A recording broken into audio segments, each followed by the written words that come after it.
Hello बच्चों, मैं Sunita STS विद्यापीठ से एसटीएस विद्यापीठ ऑनलाइन क्लासेस में आपका स्वागत है। तो बच्चों, आज आपके 5th क्लास में और साइंस के सब्जेक्ट में हम सीख रहे हैं चैप्टर नंबर 14 के बारे में। किसके बारे में? चैप्टर नंबर 14 के बारे में। ओके, चैप्टर नंबर 14 जो है चट्टानें, खनिज तथा मिट्टी, means rocks, minerals and soil. Okay, तो यह इस चैप्टर का दूसरा वीडियो है।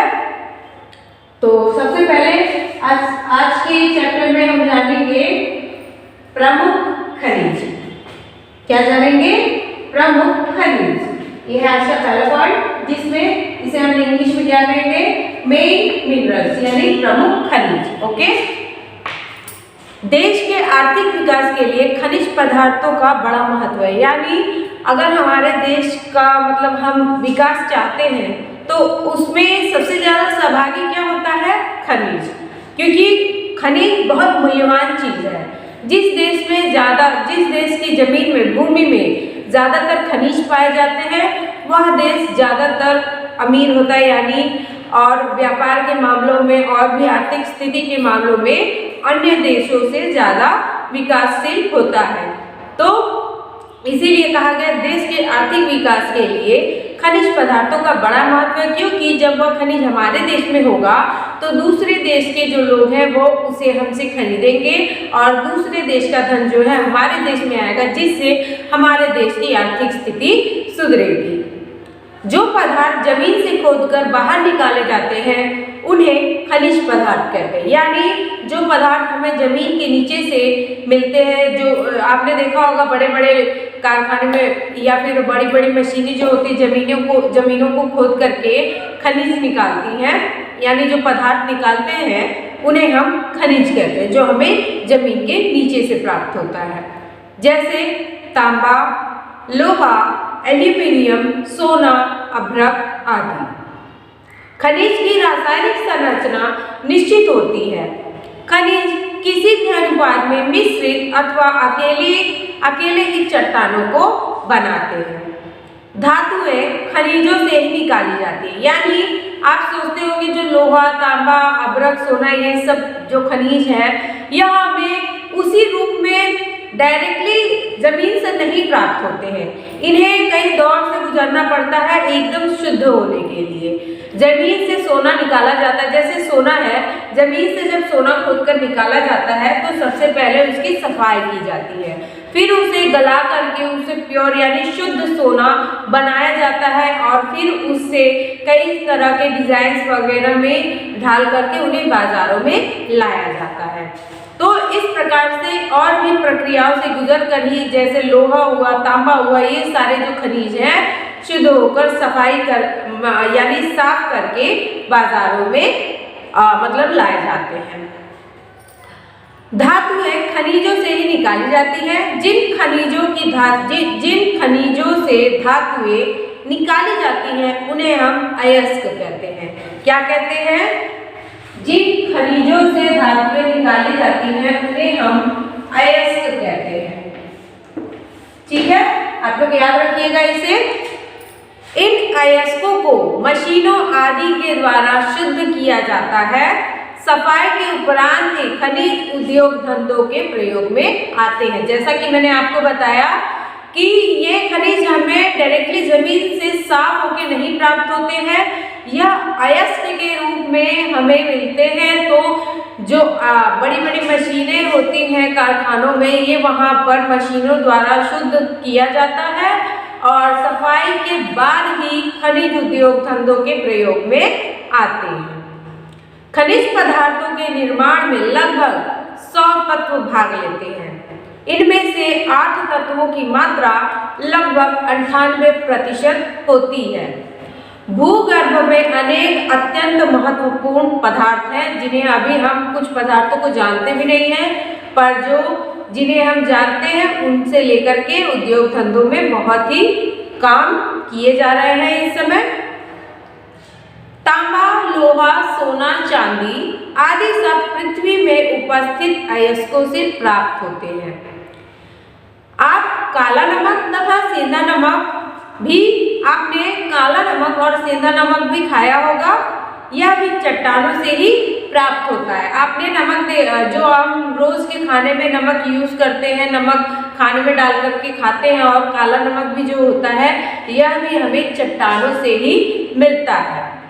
पृथ्वी के गर्भ में दो महत्वपूर्ण खनिज, कोयला तथा खनिज तेल अर्थात पेट्रोलियम प्राप्त होते हैं। क्या प्राप्त होते हैं?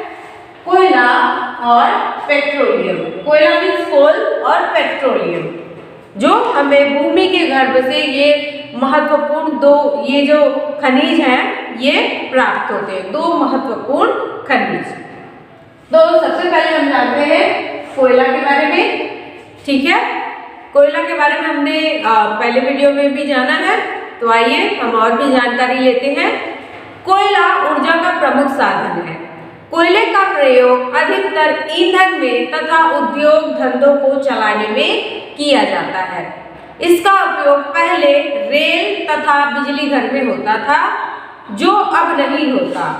सबसे अच्छी किस्म का कोयला बिहार की झारखंड की कारखानों में मिलता है। यानी जो उम्दा कोयला होता है, उम्दा क्वालिटी का कोयला होता है, वो बिहार के झारखंड के कारखानों से, यानी बिहार के झारखंड के खानों से निकाला जाता है।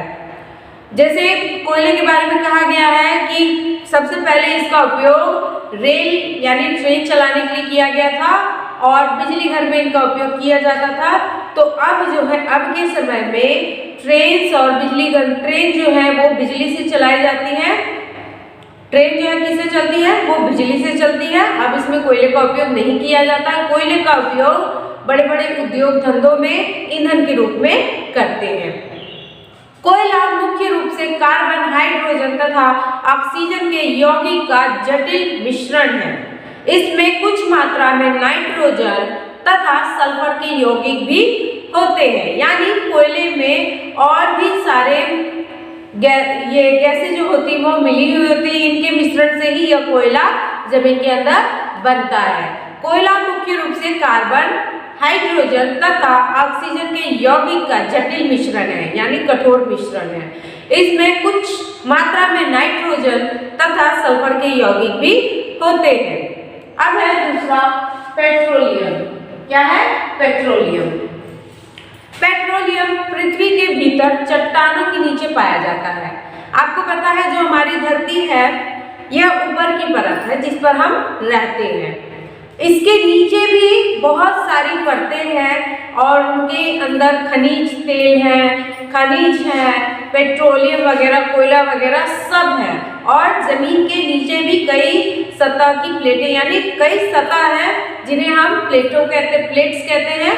और जब आपने देखा होगा भूकंप के बारे में बताया जाता है तो इन प्लेटों का जिक्र किया जाता है कि किस कारण भूकंप आती है। तो इसके लिए बताया जाता है कि पृथ्वी के नीचे, हम ऊपरी सतह पर रहते हैं, पृथ्वी के नीचे भी कई सतह हैं जिन्हें हम अभी नहीं जानते हैं, जिन्हें हम आगे के पार्ट में धीरे धीरे समझेंगे।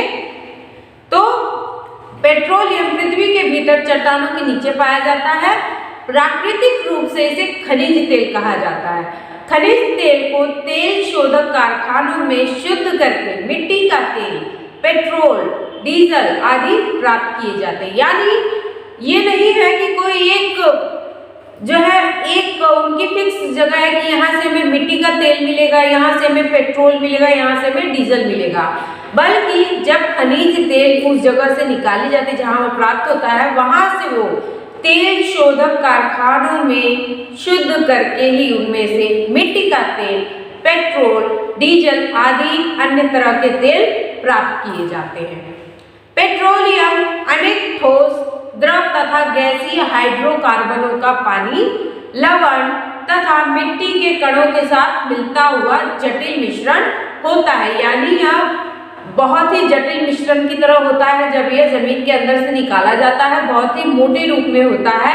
और आपने पानी का संतुलन देखा होगा, पानी आपको बहुत ही पतला ऐसा महसूस होगा, पर जो खनिज तेल निकाला जाता है उसका रूप जटिल होता है। वह आपको मोटे द्रव के रूप में अगर आप देखेंगे उसे जो जमीन के अंदर से जो तेल निकाला जाता है, खनिज तेल, वह बहुत ही मोटे रूप में यानी जटिल रूप में होता है। फिर उन्हें कारखाना में शुद्ध करके अलग अलग तेल निकाले जाते हैं।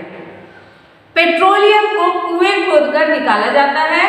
पेट्रोल का उपयोग ईंधन के रूप में पेट्रोल चालित वाहनों जैसे कार, स्कूटर, वायुयान में तथा कपड़ों की शुष्क धुलाई, ड्राई क्लीनिंग आदि में किया जाता है। पेट्रोलियम के शोधन के समय अन्य पेट्रोलियम उत्पाद जैसे डीजल, मिट्टी का तेल, रसोई गैस, पेट्रोलियम जेली, वैसलीन आदि भी प्राप्त होते हैं।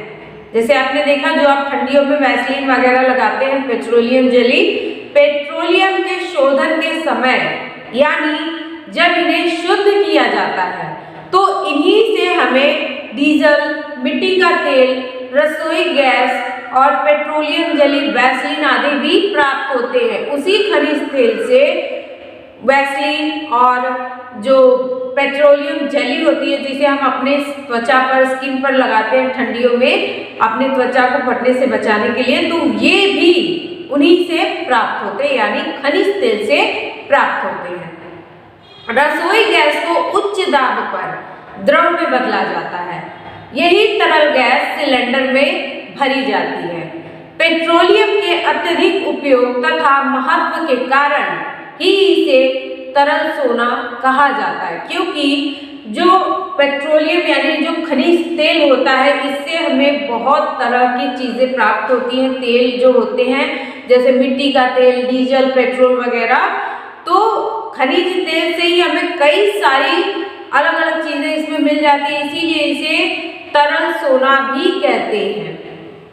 अब है चट्टान और खनिज पदार्थों का उपयोग। ठीक है, चट्टान और खनिज पदार्थों का उपयोग, use of rocks and minerals. Okay, चट्टानें कई प्रकार की होती है जैसा कि हमने पहले वीडियो में जाना है। इनमें कई प्रकार के खनिज पदार्थ भी पाए जाते हैं। भूमि के अंदर कच्चे धातु खनिज रूप में मिलते हैं जैसे कोयला, पेट्रोलियम, लोहा, तांबा, चांदी और एल्यूमिनियम। चट्टान और खनिज पदार्थ के अनेक उपयोग हैं जो निम्न प्रकार से हैं। चलिए हम उन्हें जानते हैं। पहला है, चट्टानों का प्रयोग भवन निर्माण के लिए किया जाता है। चट्टानों के टुकड़े भवन निर्माण के काम आते हैं।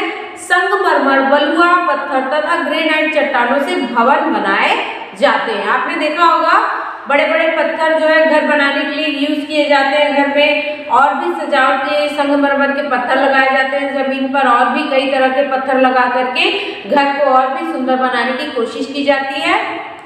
दूसरा है, चट्टानों का प्रयोग मूर्तियां बनाने के लिए किया जाता है। चट्टानों को काट कर तरह तरह की मूर्तियां बनाई जाती है। आपने देखा होगा ये बड़ी बड़ी मूर्तियां कैसे बनती हैं, यह भी चट्टानों से ही बनती है। इनके आकार का चट्टान इनमें उपयोग में लाया जाता है और उन्हें ही तराश करके मूर्तियों के रूप में ढाला जाता है जो जल्दी खराब नहीं होती है और हमेशा उसी ठोस रूप में बनी रहती है। पर मूर्तियां बनाने के लिए भी कोई ऐसी ही चट्टान चुनी जाती है जो उस मूर्ति के लायक होती है, यानी जो जल्दी खराब ना हो, जल्दी टूटे ना और हमेशा वैसी की वैसी बनी रहे ज्यादा समय तक। तीसरा है, चट्टानों का प्रयोग लिखने और छत बनाने के लिए किया जाता है। चट्टानें स्लेट, छत बनाने, लिखने की पट्टी और ब्लैक बोर्ड के काम आती है। आपने सुना यह चट्टानें किसके काम में आती हैं? चट्टानें स्लेट, छत बनाने, लिखने की पट्टी और ब्लैक बोर्ड के काम आती है। चौथा है, बलुआ पत्थर से धार तेज करने के लिए पहिए बनाए जाते हैं। चाकू, कैंची आदि की धार तेज करने के लिए बलुआ पत्थर से पहिया बनाए जाते हैं, जिसके बारे में हमने पहले वीडियो में पढ़ा है। पांचवा है, चूना पत्थर सीमेंट बनाने के काम आता है। इससे चूना भी बनाया जाता है। चूना और सीमेंट दोनों ही मकान बनाने के काम आते हैं। छठवा है, धातुओं से अनेक उपयोगी वस्तुएं बनाई जाती है। कच्ची धातु खनिज के रूप में भूमि के अंदर से मिलती है। जैसे सोना, चांदी, लोहा, प्लैटिनम, जस्ता आदि। इस धातुओं का उपयोग बर्तन, सिक्के, मशीनें, तार तथा आभूषण बनाने के लिए किया जाता है। सातवां है कुछ खनिज कृषि के काम आते हैं। चट्टानों से प्राप्त सल्फेट, फास्फेट, नाइट्रोजन तथा पोटेशियम, लवण जैसे खनिजों का प्रयोग फसलों की वृद्धि के लिए किया जाता है। आठवां है कोयला और पेट्रोल भूमि के अंदर पाए जाने वाले मूल्यवान खनिज है। आपने देखा होगा पेट्रोल की भी बहुत मांग है इस समय और पेट्रोल दिन ब दिन उनके दाम बढ़ते ही जा रहे हैं। भूमि के अंदर कोयले और पेट्रोल का भंडार है। कोयले का प्रयोग ईंधन के रूप में किया जाता है, पेट्रोल से वाहन चलते हैं। नवा है बहुमूल्य पत्थर या रत्न पत्थर, यानी जो आभूषणों में हम रत्न पहनते हैं, पत्थर पहनते हैं जिन्हें हम रत्न कहते हैं, राशियों के अनुसार पहनते हैं, वो जैसे हीरा एवं मणि आदि चट्टानों से ही मिलते हैं। आपको पता है वो भी चट्टानों में ही मिलते हैं, इसीलिए वो बहुमूल्य होते हैं क्योंकि वह ज्यादा नहीं मिलते हैं, बहुत मुश्किल, यानी चट्टानों में ऐसा नहीं कि पूरी चट्टान उसी की होती, चट्टानों में बहुत खनन के बाद ये बहुमूल्य रत्न मिलते हैं। आभूषण बनाने के काम आने वाले पत्थर रत्न कहलाते हैं। ये प्रायः पत्थरों के रंगीन व चमकने वाले टुकड़े होते हैं जिन्हें आभूषण बनाने के लिए यूज किया जाता है। नीलम, नीला व हीरा रंगहीन होता है।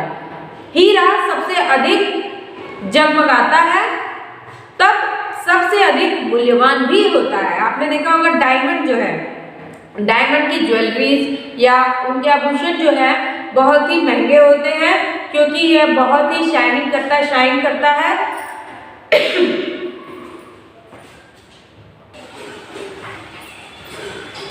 तो बच्चों हीरा इसलिए मूल्यवान होता है क्योंकि ये बहुत ही चमकता है और यह खनिज यानी चट्टानों में बहुत कम मात्रा में पाया जाता है, बहुत मुश्किल से मिलता है। ये प्रायः पत्थरों के रंगीन व चमकने वाले टुकड़े होते हैं। हीरा सबसे अधिक जगमगाता है तथा सबसे अधिक मूल्यवान होता है। माणिक और गार्नेट लाल होते हैं। पन्ना हरे रंग में पाया जाता है।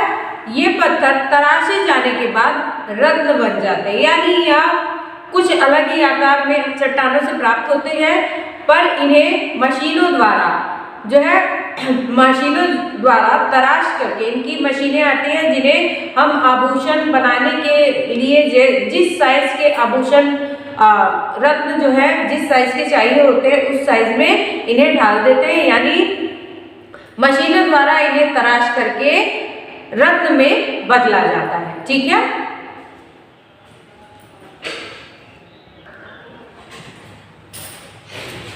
तो बच्चों जैसा कि आपने पढ़ा है चट्टानों तथा उनके आरक्षण से बने उनके चट्टानों के अपरक्षण से बने खनिज पदार्थों के कणों से मृदा के लिए मूल पदार्थ बनता है, यानी चट्टानों तथा उनके अपरक्षण से बने खनिज पदार्थों के कणों से मृदा के लिए मूल पदार्थ बनता है। मृदा के निर्माण कार्यों के लिए निम्नलिखित क्रियाएं होती हैं।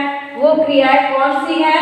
उसमें पहला है वियोजन, यानी भौतिक अथवा यांत्रिक अपघटन, और दूसरा है अपघटन जो है रासायनिक अपघटन। ठीक है, इन दोनों क्रियाओं को मिलाकर अपक्षय कहते हैं।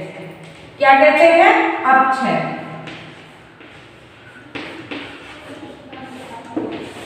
इन दोनों क्रियाओं को मिलाकर अपक्षय कहते हैं। अपक्षय के बाद बने मूल पदार्थ में जीव जंतुओं, वनस्पति आदि कार्बनिक पदार्थों पर जीवाणुओं, कवकों आदि की क्रिया से विशेष रूप से सड़कर बने पदार्थ ह्यूमस का मिलना आवश्यक होता है। अर्थात इस प्रकार चट्टानों इत्यादि के टूट फूट वर्षा, ताप, वायु, भूफिसलन आदि के द्वारा तथा नदियों, झरनों इत्यादि के साथ बहकर आपस में रगड़ कर पिसते हुए चट्टानों के टुकड़े द्वारा बालू बनता है। आपने क्या सुना? जो बालू है यह आसानी से नहीं बनता है। ये कैसे बनता है कि चट्टानों इत्यादि के टूट फूट, वर्षा, ताप, वायु, भूफिसलन आदि के द्वारा तथा नदियों, झरनों इत्यादि के साथ बहकर आए हुए जो मिट्टी होती है वो आपस में रगड़ रगड़ कर पिसते हुए चट्टानों के टुकड़े के द्वारा बालू बनता है। चट्टानों के विघटन तथा अपक्षय पर वायुमंडल की गैसें, सूक्ष्म जीव तथा अन्य अनेक कारक भी अपना अपना प्रभाव डालते हैं। बालू बनते समय ये सब भी अपना प्रभाव डालते हैं। लाइकेन, जीवाणु, कवक जैसे पौधे, केंचुए जैसे जंतु भी चट्टानों को तोड़ने, उन्हें अधिक बारीक बनाने में बहुत सहायता करते हैं। आपने देखा होगा केंचुए क्या करते हैं? मिट्टी को बहुत ही भुरभुरी बना देते हैं, बहुत ही बारीक कर देते हैं। और जीवाणु होते हैं, जो कवक होते हैं, यह भी चट्टानों को तोड़ने में सहायता करते हैं। यानी अपना जब घर बनाते हैं तो यह इसी तरीके से बनाते हैं जिससे वो मिट्टी भुरभुरी हो जाती है। बालू या मूल पैतृक पदार्थ के साथ ह्यूमस के मिलने से मिट्टी या मृदा बनती है और उसमें उपजाऊ शक्ति आती है। आपने पढ़ा है कि मृदा में गहराई तक परतें होती हैं। उनमें से ऊपरी परत जिसमें ह्यूमस होता है वो ही पेड़ पौधों, फसलों आदि के लिए उपयोगी होता है। इसमें भी चिकनी व बलुई मृदा जो होती है, मृदा अर्थात दोमट मृदा, इसमें भी चिकनी व बलुई मृदा अर्थात दोमट मृदा मिली होनी चाहिए।